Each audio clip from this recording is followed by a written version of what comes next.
Vakavaona here mai vaya vakabvunzwa kuti jira rakadai riri kumba kwenyu riri kutsvagei? Vakati hakuna jira rakadaro kumba kwangu.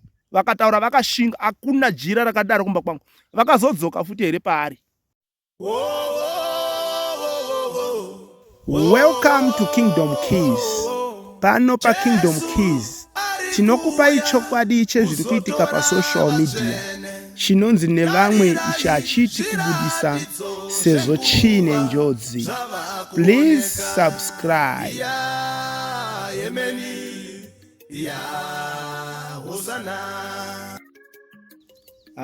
Ichi ndo chokwadi, ende hapana chokwadi chinopfuura apa.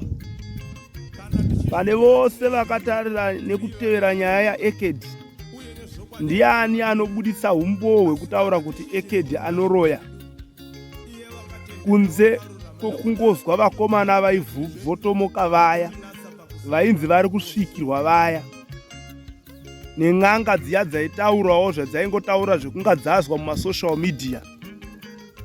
N'anga dzacho ngadziwande. Nedzimwe dzakapfeka machira machena dzainzi vaprofita, idzo dziri n'anga. Veduwe musadaro, uku ndo kunonzi kuabuse kana kuti kutyora kodzero dzemunhu pachena. Mari yake ichitorwa ichienda, mombe dzake muchiita zvamunoda nadzo, shuwa zvinhu zvakashandirwa neumwe munhu. Moti kwanza anoroya, saka kana aroya tawana pekukubatira kuti timbokuhya nhasi. Toda kumbohya zvinhu zvako, ndawa unoroya iwewe. Mubvunzo wangu woti oraiti kuroya kunosaka mudye mari yangu here? Oraiti kuroya kunosaka muuraye mombe dzangu muite sadaka here nekuti munhu aroya? Ini ndo paya pandinogara ndichiti Bhaibheri rinoti vanhu vangu voparara nekushayiwa zivo, kuna Hosea chapter 4 verse 6. John chapter 8 verse 32 yoti izvo muchaziva zvokwadi, nezvokwadi ichakusunungurai. Iwe Ekedi, iwewe unofana kuziva Mwari wezvokwadi, kwete kuziva chechi. Ukaona wa munhu ari nane pamhuri, chasara kungonzi uri kuroya uye wakaromba, sei wakapfuura vamwe, sei uchiwana zvimari, sei uine zvimombe, sei upenyu hwako huri nane kupfuura vamwe. Izvozvo ndo zviri Afrika izvozvo. Dhimoni reAfrica rinoti angoita nane aromba, afunyana kumeso akuroya. Manje muchanzwa mukoma vaEkedi vaya vakunziwo vabatwa futi, vakutoroya vakasarira ipo paya, wese afunyana kumeso. Zvandiri kukuudza izvozvi, mark my words, vanogona kuchirega nekuti tazozvibudisa hedu pa social media, but chokwadi chaicho chiripo ndechekuti paya Ekedi uyauya aroyi. Hamene kuti ndashandisa language kwayo here kuti ndikuzivisei nokukuudzai kuti haaroyi. Kana muine nharo ngatiendei mberi nenyaya yacho, ndikuudzei uya haaroyi uya, asi mwakamumanikidza kuti ataure. Chese chaanga akubvunzwa paya vaingoti hongu mambo wangu, hongu ndizvozvo, ndo zvendakaita. Wakacheka munhu kumagaro here, ukatora ropa rake yakacheka. Ndiwo wakauraya mwana here, nyangwe zvazvo mukati mwakaida kuzama kuzvidhifenda, maamusikamupi nguva, maamusikamupi kodzero dzake dzekuti azvitaurirewo iye. Dai riri dare rekwaMajor Street haritongwi matongerwo aya ekuti mambo haasi kumedza mate kuti uri muroyi, wasoti simuka, taura kuti ndiri mumiriri waSatani. Osimuka iwe, ndiri mumiriri waSatani. Hazvisi kuzika, tenderera panapa pese uchidaidzera ndiri mumiriri waSatani. Ndiri mumiriri waSatani. Ndo kunonzi kutyora kodzero dzemunhu kuri pachena ipo paya. Kutyora kodzero dzemunhu kuri pachena. Alright. Uyu muzaya uyu ari kubudirwa, munoziva here kuti ndiye akauya nemufi, nehanzvadzi dzemufi pasowe apa. Zvese zvakaitika mumadziso make iye aripo. Nhasi uno ndiye akubudirwazve, otaura kuti makazondidai, mukazonditi. Muri kuzoona manje imwe information yaainayo hainei nechekuita haisi yekuti kwanzi ari kubudirwa. Imwe information yainayo ndeye zvaakatoona zvichiitika, kuti munhu akasungirwa apa zvese izvo zvaanozviziva, mabviro akaita munhu paipai zvese anozviziva, ndava aivepo, nhasi unobudirwa, imi motenda kuti abudirwa. Hamusi kuona here kuti muri kudzvanyirira munhu, muri kuitira munhu utsinye? Hazvisi zvoba izvi. Mwanyanya, mwamunyanyira uyo ekedi, mwamunyanyira. Ende tikada kunyatsotarisa zvakanaka mumashure umo munenge makambomurova, nokuti kakutya kake kaaiita paya nekutadza kunyatsotaura, aitotya kurohwa paya. Ende zvakamboda kubuda kuti pamashure apa anenge akambopiwa mbama 1, yakabuda ichinzi 1, but I'm sure kuti munhu uya anenge akamborohwa uya. Ameno kuti vanoona nezvemahuman rights vanga varipiko achisiya munhu achishungurudzwa kudaro zvakadaro kusvika level iyai. Mwaida kuti aite murambirei ipo paya. Idzo ng'anga dzacho dzinofamba nedzimwe hwitakwi dzerume dzine mamuscles anenge aroda kutoputika kudai. Akagara apa iye mudhara uya, womuti ndiri kunyepa here? Anongoti hamusi kunyepa, kaari kutya, ari kutya. Makadi kumupa nguva anyatsotsanangurawo ari free, otaurawo akasununguka. Makamudzvanyirira zvisingaiti mudhara uya uya. Haana kana nezvaanotoziva paya. Vamuchitomunyepera. Kung'anga aienda semuendero wamunongoitawo imimi, munoenda kung'anga. Musha wese dzinza rese rore kwamaodza, munoenda kung'anga.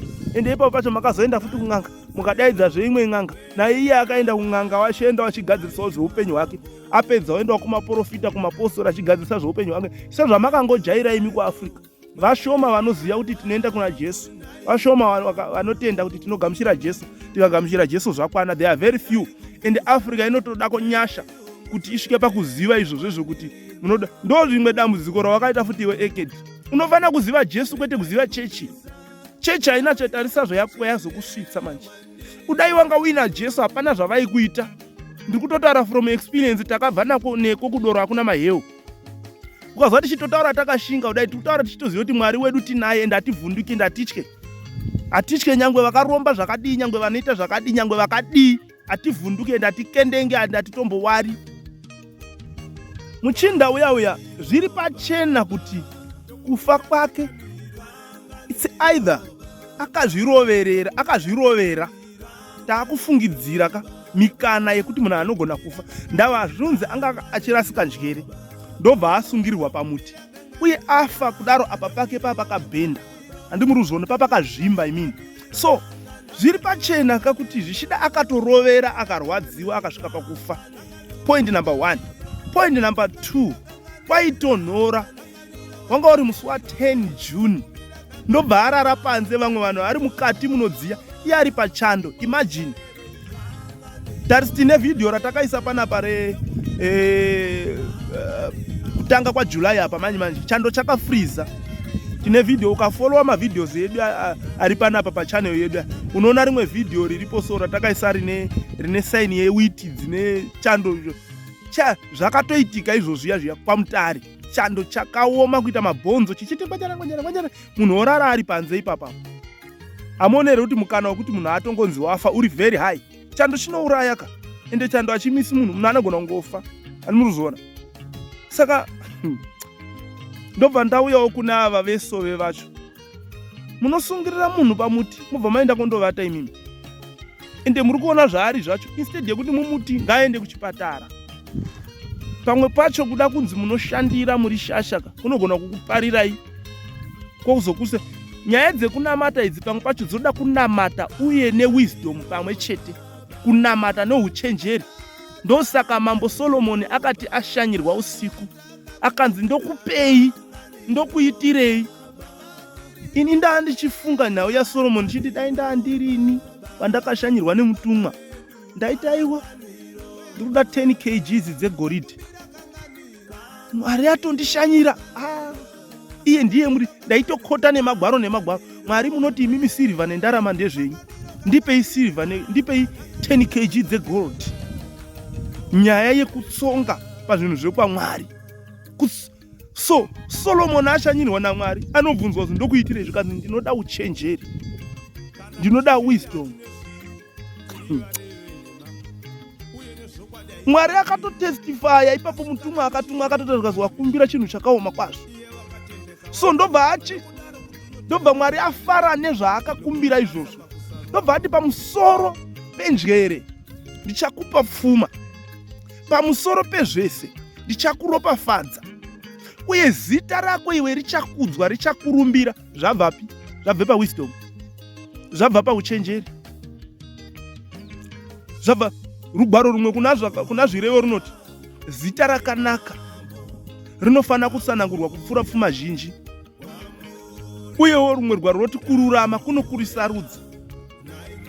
Zvoreva kuti nhai vana baba imi munongonamata chete muchingoumburuka muchena imomo, sorry nemawedza, muchingoumburuka hamumbotsvagiwoba kuti Mwari anongoda kuti mungozi ameno kuti kuzviomesera ndo here kunamata, ndo kunamata here kuzvinzi kuti Jesu akafa pamuchinjikwa kuti tirarame munyasha dzake. Ndezvechokwadi kuti kune nyasha dzakauya through ropa rakaverera paKalvari. So kana takunamata tinokumbira kuti Mwari tipeiwo njere, uye tinofanira kunamata tichiziva kuti Kristu wacho akatifira anesu. Hatichafaniri kuita basa rimwe raiitwa naJesu chasara umwe achati ndakuda kurovererwa pamuchinjikwa manje kuita saJesu. Pane zvimwe zvatakaitirwa naJesu, pane zvedu zvatinofanira kuita, asi zvose izvozvo zvinoda wisdom. Munoziva, pandaiteera nyaya ndakaona zvinhu zvakawanda hatichakwanisi kuzvitsanangura nekuda kwenguva dzedu panapa. Ndakaona zvakawanda zvinoratidza kuti paipa vanhu vaingotora advantage vachitonyepera munhu, vachityora kodzero dzake, vakamuvhundutsira, vakamuthreatena. So vamuthreatena ndobva vatanga kutaura zvese anga akubvuma zvese. Makavaona here mai vaye vakabvunzwa kuti jira rakadai riri kumba kwenyu riri kutsvagei? Vakati hakuna jira rakadaro kumba kwangu. Vakataura vakashinga, hakuna jira rakadaro kumba kwangu. Vakazodzoka futi here paari. Dzokai kumavidheos iwaye muone paakabvunzwa mai ava kumusha kwacho ameno kupindiko here padare ramambo riya here ameno, kana kuti kumusha here ameno. Vapana mai vakabvunzwa bai vikasi ko jira rakadai riri kutsvagei kumba kwenyu mumonaki? Zvikazi kumba kwangu hakuna jira rakadaro. So vanhu vari kunyepera vanhu vakomana. Panotaurwa nebhaibheri kuna John chapter 10 verse 10 kuti mbavha inongoya kuti ibe, kuuraya nokuparadza. Ndizvo izvi. Izvozvizvi ukama dzinza rese radirwa confusion. Iye Ekedi uyauya atoo muroyi mukuru mudzinza. Hama dzangu, regai ndipedzire ndichiti tochimboti pamwe Ekedi haaroyi. Alright, tochimboti pamwe Ekedi anoroya. Handiti ka? Ndauda kuchikuonesai chimwe chinhu manje. Alright, tochiti Ekedi anoroya. Ndo zvamuri kutenda mwese, handiti? Dzinza rese ndo zvariri kutenda.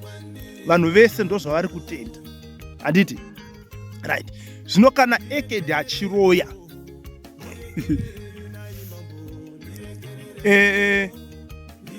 mukatora mari yake, mukadya mombe nyama yake, mombe dzake mukauraya muchidya nyama, pfuma yake mukapaza, ndokuti mwapedza uroyi here? Mubvunzo number 1. Mubvunzo number 2, vamwe vari kutoshuvira kuti afe. Ndakanzwa imwe n'anga ingakapfeka gemenzi jena. Imi ndimi munoti vaprofita. Ini ndinoti ing'anga dzese dziya dzakawanda muzita rechechi. Ndakanzwa umwe achiti kwanzi nokuti uri kutoenda muvhu, uri kutoda kutofa. So alright, kana akafa mwapedza here mweya wekuroya? Isu chatoziva biblically munhu anoroya anoshandiswa nemadhimoni ekuroya. Ende madhimoni anoidentifya munhu neropa redzinza.